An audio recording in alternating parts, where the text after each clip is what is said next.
कभी कभी होती है। मैं बुद्ध की मजबूरी सोच के परेशान होता हूँ कई बार, और फिर मैं सोचता हूँ कि काश ये यशोधरा जैसा व्यक्तित्व सबका होता। बुद्ध की रियल कहानी क्या है शायद किसी को नहीं पता। मैं जिस कहानी की बात कर रहा हूँ, मैथिली शरण गुप्त नाम के एक बड़े प्रसिद्ध कवि ने यशोधरा नाम की पुस्तक में वो कहानी लिखी है, भूमिका में जिक्र किया। बुद्ध बचपन से ही थोड़े से वैरागी किस्म के व्यक्ति थे। उनकी कुंडली देख के एक ज्योतिषी ने बताया भी था। माता पिता बहुत परेशान थे, शुद्धोदन उनके पिता का नाम था।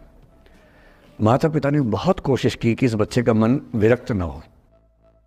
अच्छा महल बनवाया, सारी सुविधाएं दी। जैसे ही बुद्ध थोड़े से किशोरावस्था में आए, उस समय की दुनिया की सबसे खूबसूरत महिला से, लड़की से, यशोधरा से उसकी शादी करवा दी। यशोधरा के पिता ने काफ़ी एग्जाम लिए बुद्ध जी के, वो सारे एग्जाम में पास हुए तब जाकर शादी हुई, ऐसे नहीं हुई। शादी हुई तो बुद्ध भी ठीक था, रमे रहे उस जीवन में। बेटा हुआ उनका राहुल। अब बुद्ध की विरक्ति का भाव बढ़ता जा रहा था। 29 साल की उम्र के आसपास ऐसा हुआ कि उन्होंने एक मृत व्यक्ति को देख लिया, एक बूढ़े को देखा, एक भिखारी को देखा, एक बीमार को देखा।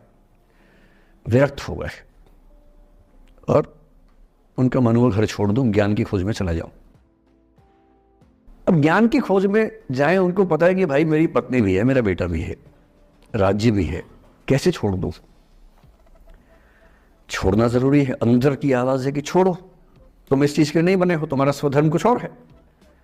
बाहर की जिम्मेदारी है कि छोड़ नहीं सकते। मैं अनुमान करता हूं कि बुद्ध ने शायद अपने पिताजी से कहा हो कभी कि पिताजी मैं बहुत परेशान हूं, छोड़ना चाहता हूं। तो पिता ने समझा बुझा के मना किया होगा कि बेटा शोभा नहीं देता, ऐसा मत करो। हो सकता है पत्नी से भी बात की हो, पत्नी ने भी कहा हो कि ये क्या बात हुई, हम सबका जीवन तुम पे टिका है, बच्चा अभी बिस्तर से भी नहीं उतरा है, अभी तो चलना भी नहीं शुरू किया है, तुम ऐसी बात कर रहे हो। इसका जिक्र नहीं मिलता इतिहास में कि ये बात हुई कि नहीं हुई।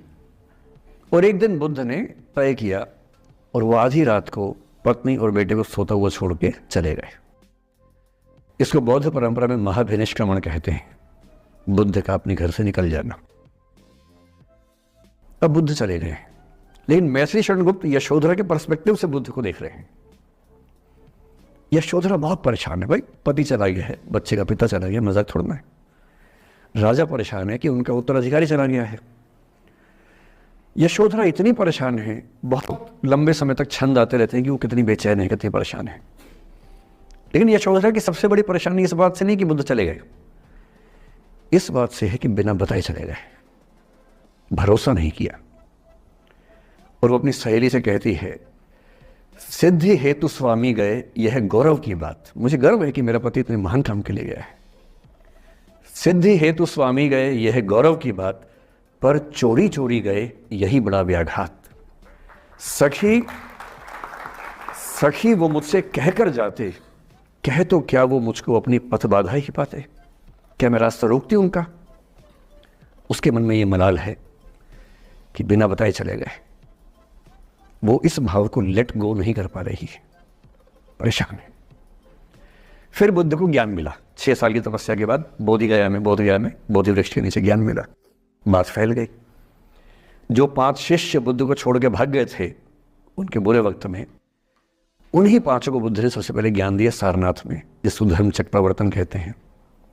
बुद्ध की ख्याति बढ़ने लगी।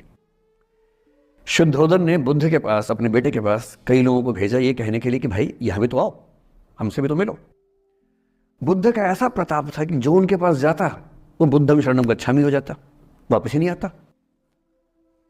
तो फिर शुद्धोदन ने बुद्ध के बचपन के एक दोस्त को ये कह के भेजा, भैया मैं जानता हूं तुम वापस नहीं आओगे, पर प्रभावित होने से पहले बोल देना कि पापा याद कर रहे थे।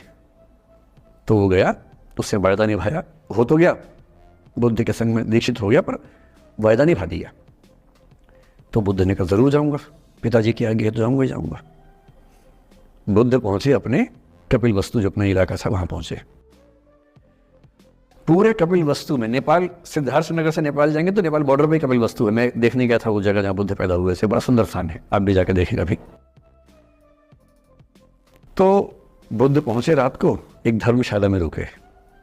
अब वहां हल्ला मच गया कि राजा का बेटा धर्मशाला में। बुद्ध ने कहा भाई मैं देखो राजा का बेटा बन के नहीं आया हूं, मैं बुद्ध बन के आया हूं। सुबह उठ के भिक्षा मांगने लग गए उस इलाके में, अपने ही पिता के राज्य में। पिता ने सिर पीट लिया कि भाई क्या कर रहे हैं। फिर बुद्ध ने सूचना भिजवाई कि मैं बुद्ध हूं, बेटा हूँ संयोग से, ठीक है, मैं आ रहा हूँ मिलने के लिए, पर मैं बुद्ध होके आया हूँ, मेरी चर्या है, नियम है, मैं भिक्षा से ही जीवन जीता हूँ अपना। ठीक है, पिताजी ने कहा चल कोई बात नहीं। फिर बुद्ध गए पिता से मिलने, पिता से मिले, सबसे मिले, भरी सभा में, लेकिन यशोधरा नहीं आई मिलने के लिए, लेट गो नहीं कर पा रहे थे। उसके मन में दर्द था, छुप के क्यों गया, बता के जाता। बुद्ध ने पूछा पिता से कि यशोधरा कहाँ है, तो बोले कि वो कह रही है कि अगर बुद्ध मिलना चाहेंगे तो खुद ही मिलने आएंगे मुझसे, मैं क्यों जाऊंगी भाई, आत्मसम्मान भी तो कोई चीज़ है, मैं क्यों मिलने जाऊंगी। तो बुद्ध मिलने गए। सोचिए कमरे में यशोधरा बैठी है, राहुल साथ में। अब राहुल थोड़ा सा बड़ा हो गया है, 6-7 साल का है। बुद्ध गए हैं। अब आपके मन में आ रहा है कि बुद्ध वहाँ जाके बोलेंगे सॉरी मैंने गलत किया, I hurt you, I really feel sorry. बुद्ध है वो बुद्ध, वहाँ जाके क्या बोल रहे पता है, भिक्षाम देहि, भिक्षा दो। और यशोधरा कितनी महान महिला रही होगी, उसने अपने बेटे का हाथ बाप के हाथ में दे दिया। लेट गो का इससे महान उदाहरण दुनिया के इतिहास में नहीं है कि चलो आखिर तुमने आके झुक के कुछ मांगा तो सही। उसकी जितनी ईगो थी, अहंकार था, सब विगलित हो गया। और जो औरत परेशान थी कि मुझसे बिना बताया गया, उसने अपने बेटे को दे दिया कि इसको लेके जाओ, क्योंकि मैं जानती हूं कि तुम महान काम कर रहे हो, और तुम महान काम कर रहे हो तो मैं क्यों बीच में आऊंगी भाई।